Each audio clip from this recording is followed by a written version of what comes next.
What is going on, guys? This is EK1 Gaming here, and today's video we're going to be doing a initial thoughts on New World.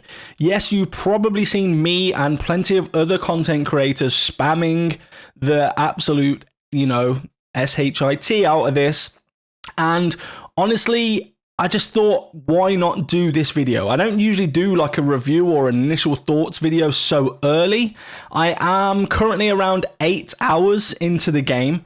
That's 8 hours of gameplay. And I honestly just think I need to do this video because there's going to be a lot of content for this game. There's going to be a lot of stuff going on in this game and a lot of different videos that we could bring out. So I want to get in there and just give you my initial thoughts. And that might help educate, or it might help make your decision whether you're going to buy or play this game. I definitely was in two minds. I played the beta for around 2 hours and I wasn't a huge fan, but there again, I'm not a fan of betas because I don't like losing my progress and doing the same thing twice. So for me, I wasn't going to buy it. Last night I took the plunge and I bought it, and well, this is my initial thoughts for you guys.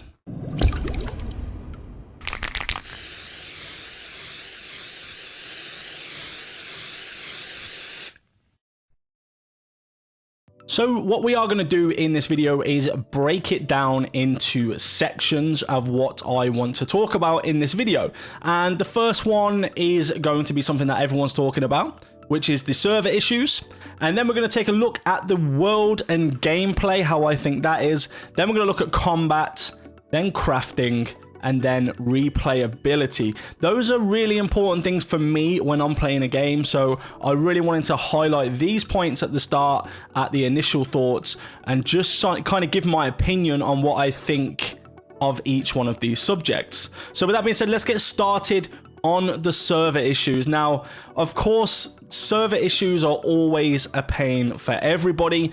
I hate having to wait to get into games. I hate buying a game and then you can't play it. And honestly, I really think it kind of ruins the experience for some people. Now, me with Anthem, I never ever played the game after the launch day because I couldn't get onto the game on launch day.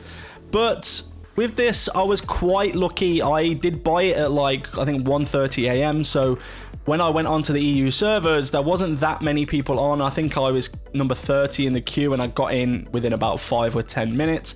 The same this morning when I got up, I got back onto the game pretty much instantly.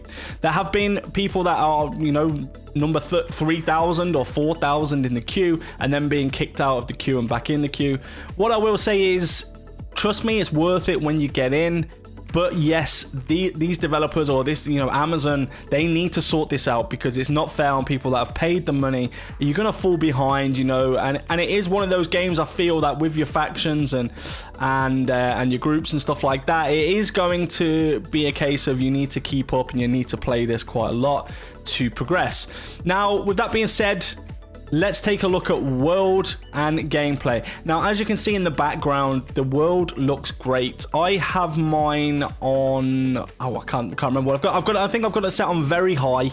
I do have a 3070 graphics card and it runs fine. It's not such a high demanding game, but the world does look great. The gameplay is great. I have got stuck in a couple of spots before, but they've also put an option in there for you to be able to get out of that spot. But yeah, generally the gameplay is fine. It does what it's meant to do. When you press a button, it responds in a good time, and when you jump over something, it jumps. You're not getting kind of stuck trying to jump over stuff, not yet anyway, at least. But my initial thoughts of the gameplay and the look of the world is they've done an absolutely incredible job. And for this kind of game, I think the graphics are, standard.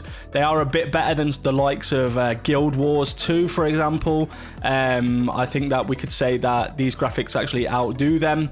I'd like to see a bit more customization within the graphics, such as a bit more field of view, because the field of view is capped at quite a low level, and some other things as well. But generally speaking, great gameplay and also great graphics and great visuals.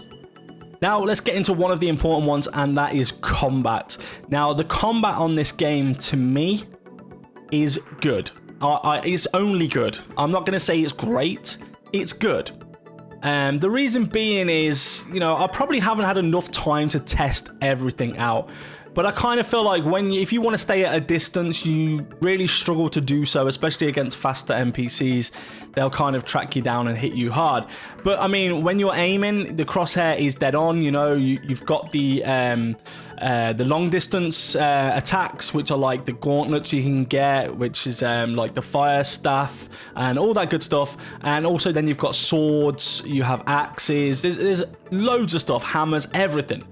So I think depending on what kind of role you want to play within the game or within your faction or within your team, depends kind of what you set out and what your loadout is. And I like that about the game. There will be builds, there will be different builds and different things to be specced into on the specializations or the attribute trees and stuff like that. So for me, it's got that great potential.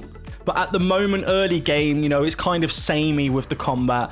It's basically 3 special moves and 1 normal move if you choose to spec into that. And then there's a power where you can just hold the button down.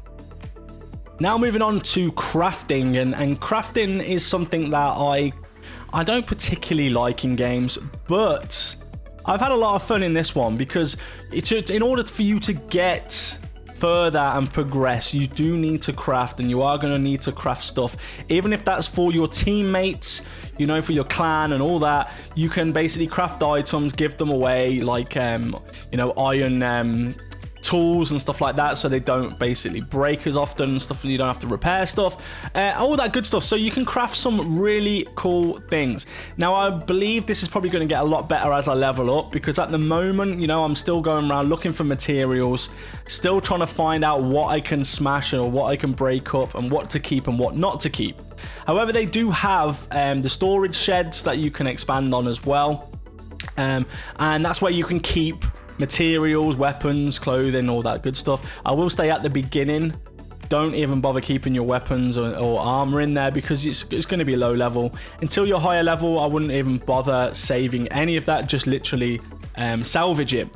So I put all my materials in there that I think maybe possibly I'll use later on for crafting, as just in case. But yeah, the crafting is, you know, endless. There's a lot of crafting benches that do different things. So each vendor, we'll call them vendors, they can craft different items for different things. So it's definitely something that's going to take a lot of time to get used to and a lot of time to do.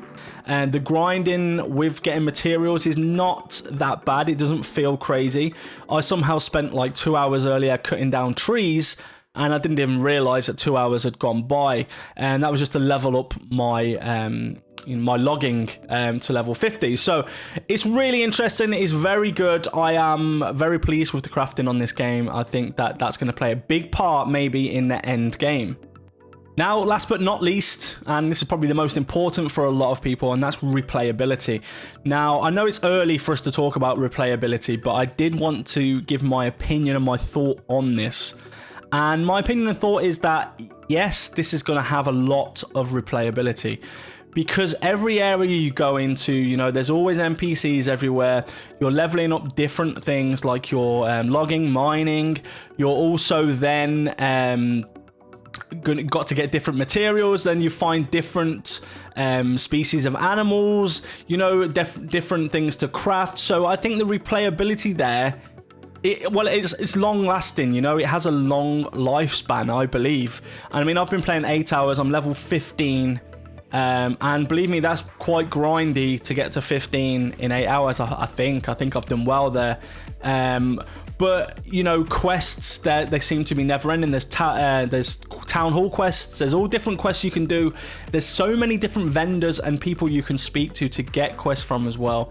It's literally never ending in my head right now. Now that might be because I'm of course only 8 hours in, but I can't see this running out anytime soon. Some of the guys that I was talking to earlier in Discord who are playing the game, they're level 25 or 30, and they are still nowhere near, you know, end game or nowhere near doing anything like that. I mean, I believe some of the PvP stuff starts at level 60, so you can only imagine, you know, the length of time you can put into this game. Now, this is a game that I believe you're going to have to put in time, effort, and graft. Unless you just want to take it steady, you know, you can't expect to just level up super fast and be at the standard level as everyone else that's playing it all the time. But I do believe that at some point, you know, people at the top will stop progressing and you'll have time to catch up in a way. And that's usually how an MMO works. If you know, if I know my MMOs, although I've only kind of played one other one, but you know, I always seem to manage to catch up with the level at some point. It might be months later, but usually there's enough to keep you going. And then if you choose to relax and take it slow, you'll have enough content to last. If you choose to rush through it, like any game, you're probably going to come to some point where you're a little bit bored. But for me, I'm not going to rush through it. I'm not going to spend 20 hours a day on it like some people are streaming now for 30 odd hours or 40 hours or whatever it is. I'm not going to do that because I want to enjoy the game. I can see me putting a lot of hours into this game. I really can. So overall opinion for me, this game is great. I really would recommend you get it. It is on PC right now. You can buy it on Steam or I believe directly from Amazon. If you want to buy it, I'll leave the link in the description. It's not an affiliate link or anything like that, so I don't get anything for it, but it just helps you guys. You can just click the link and make the purchase. Let me know in the comment section below if you get the game and your thoughts on the game. Take care, everybody. Stay safe, and I'll see you all in the next video.